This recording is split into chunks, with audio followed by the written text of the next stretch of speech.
warahmatullahi wabarakatuh.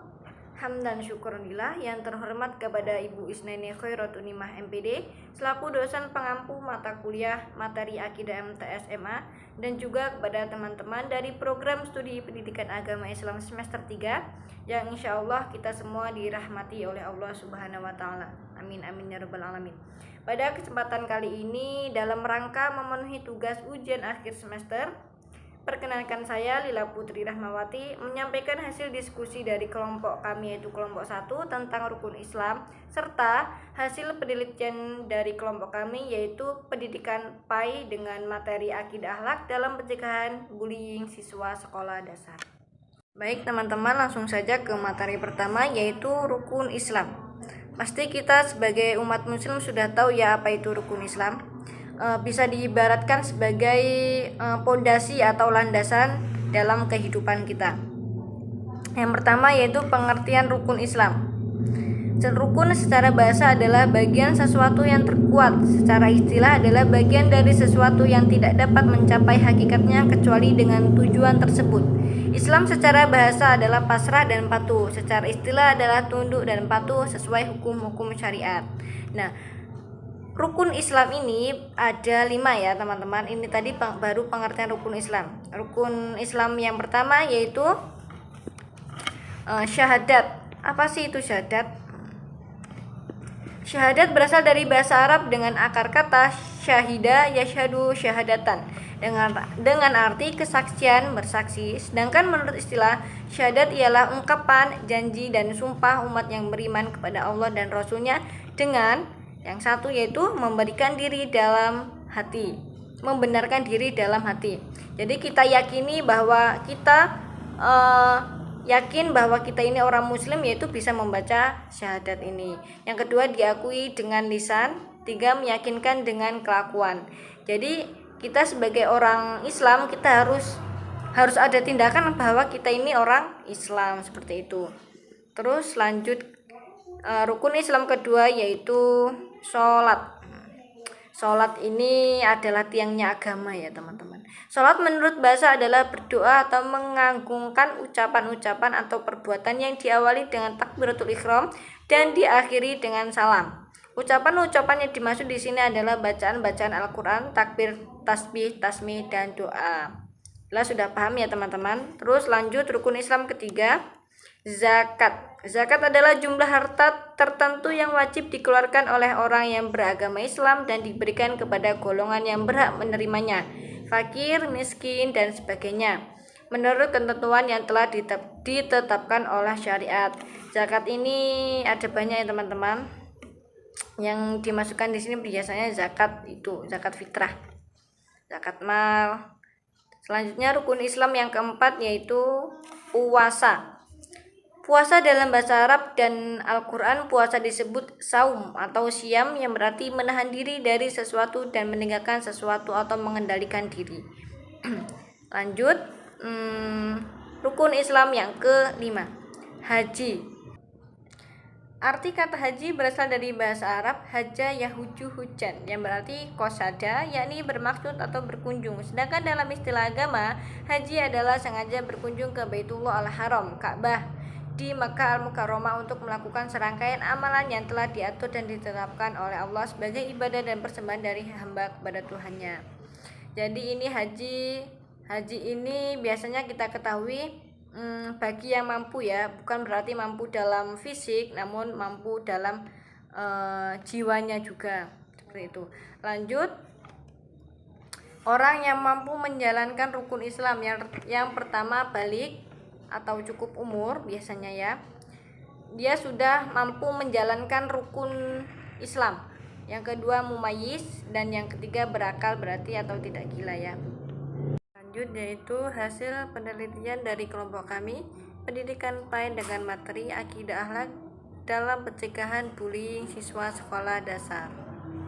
Yang pertama yaitu bullying atau perundungan merupakan situasi di mana terjadinya penyalahgunaan kekuatan atau kekuasaan yang dilakukan oleh seseorang atau sekelompok orang. Pelaku bullying biasanya memiliki mental dan fisik yang kuat dibandingkan dengan korban bullying. Hal ini membuat pelaku bullying bebas melakukan apa saja kepada anak yang memiliki fisik dan mental yang lemah. Jadi orang yang suka membuli itu biasanya memiliki fisik yang kuat atau mentalnya tuh kuat ya, sedangkan orang yang dibully itu biasanya memiliki mentalnya yang lemah seperti itu. Lanjut, melalui pendidikan akidah akhlak, siswa belajar untuk mengenali identitas diri mereka sebagai individu yang beragama. Ini penting untuk membangun rasa percaya diri dan kebanggaan terhadap nilai-nilai yang dianut. Pendidikan akidah akhlak juga mengajarkan siswa tentang pentingnya hubungan sosial yang baik dengan memahami konsep kasih sayang, toleransi, dan empati. Jadi pentingnya kita untuk belajar akidah akhlak ini agar membangun rasa percaya diri dan kebanggaan terhadap nilai-nilai yang dianut. Biasanya kan akidah akhlak itu mempelajari tentang pentingnya hubungan sosial yang baik, tentang memahami konsep kasih sayang dan toleransi atau saling menghargai. Lanjut, perilaku bullying yang terjadi tidaklah terjadi begitu saja tanpa adanya sebab.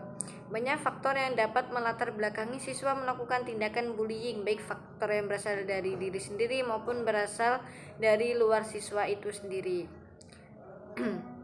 Yaitu penelitian yang kami ambil, metode penelitian yang digunakan dalam penelitian ini adalah penelitian deskriptif kualitatif. Fokus penelitian ini akan mendeskripsikan tentang peran pendidikan akidah akhlak dalam pembentukan karakter siswa sekolah dasar, yaitu bentuk-bentuk perilaku yang bullying ini dapat diklasifikasikan.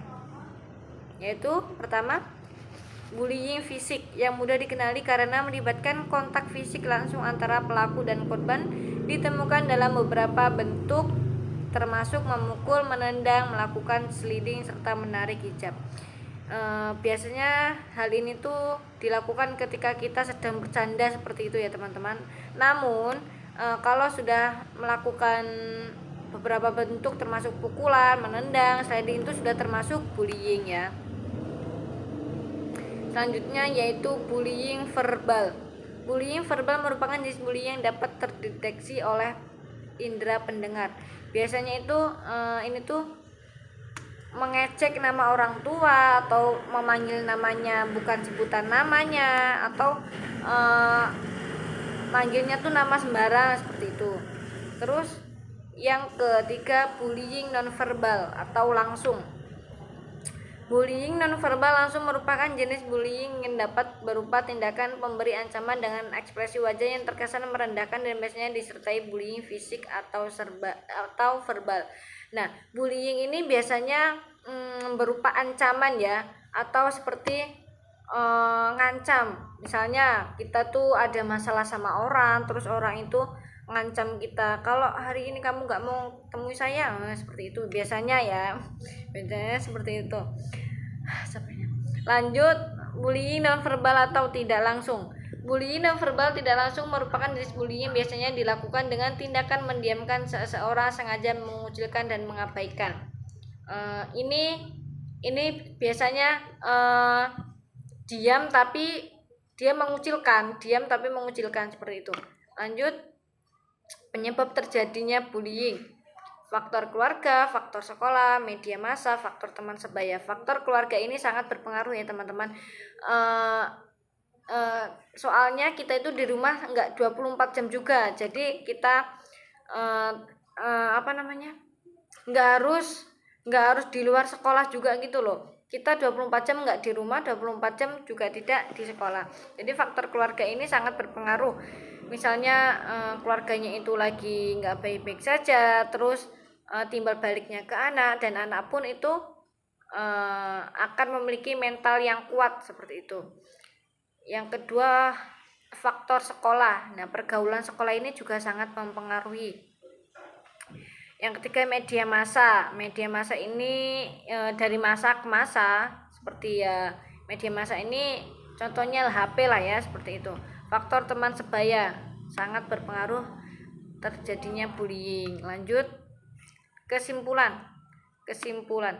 Sebagai pembimbing memberikan pengarahan terkait akhlak terpuji dan tercela, sebagai konselor dengan rasa kepeduliannya terhadap siswa, sebagai evaluator dengan senantiasa memberikan soal latihan dalam rangka mengukur kemampuan siswa, sebagai contoh atau model dengan memberi tauladan dengan berkata dan berperilaku baik. Selain itu juga dengan menjadikan dirinya sebagai sosok uswatun hasanah bagi para siswanya, serta sebagai pendorong kreativitas dengan memberlakukan metode belajar diskusi.